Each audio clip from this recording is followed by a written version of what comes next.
Decades ago, a small-town doctor in Georgia sold hundreds of babies out of the back of his clinic. One of those babies broke the story back in 1997 and is now telling her story in a new book, Taken at Birth, Stolen Babies, Hidden Lies, and My Journey to Finding Home. Investigator and author Jane Blasio joins us now. Jane, thanks for being with us. Thank you. So you were one of these babies. How did you found out you were adopted when you were very young. How did you find out that you were a part of this baby selling scheme?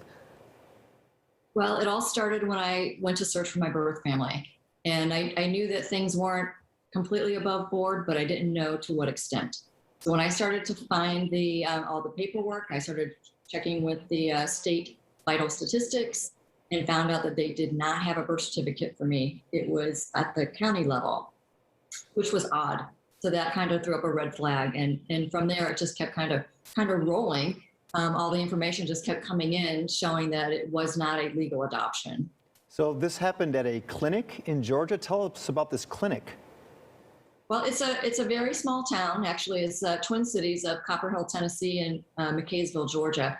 Actually, if you go from one side of the street to the other, you're in the state of Georgia, and then you're in the state of Tennessee. It's that small. And so it was a very tiny clinic that, women didn't have many choices when it came to their health care and what was happening to them. So back in the 40s, 50s, and 60s, there wasn't much of a choice but to use this clinic.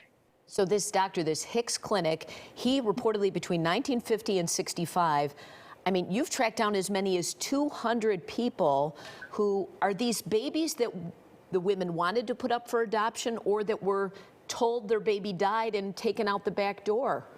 Yeah, so it's an estimated 200 babies. I've been in contact with roughly about 50 of those. So there are still more people out there that may not even know that they're adopted. But the women were not always, some of them gave their babies up for adoption, looking for homes, but a lot of the women were told that their babies died and then the doctor told them. So there was a transaction here where people purchased the babies directly from this doctor? Yes. So they would word of mouth find out that he had babies that were for, we'll call it adoption. I call it a transaction. And then they would put their name on the list. And when he had a baby, he would call them, and then they would have 24 hours to come down to the clinic to get the baby. Was he ever prosecuted? And how did this go on for so long without police or anyone knowing? Well, it was a small town. And I will say it's very different today. I want to make sure that I'm being very clear on that. Back at that time, though, there were law enforcement and different city officials that were looking away, basically, is what happened. And he was never prosecuted?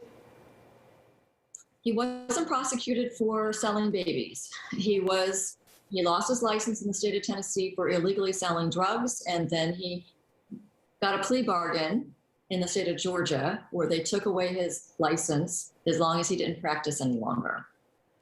So you've been in touch with many of these babies. How many of them have been successful in finding their actual birth parents? So it's hard to say even what a percentage. I probably should have that number, right?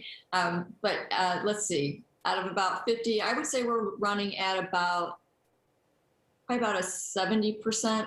And when I say that 70% reunification, that includes siblings, cousins, because the clock has just been ticking. So a lot of the birth parents are not alive today. And how about you? Have you found your birth parents?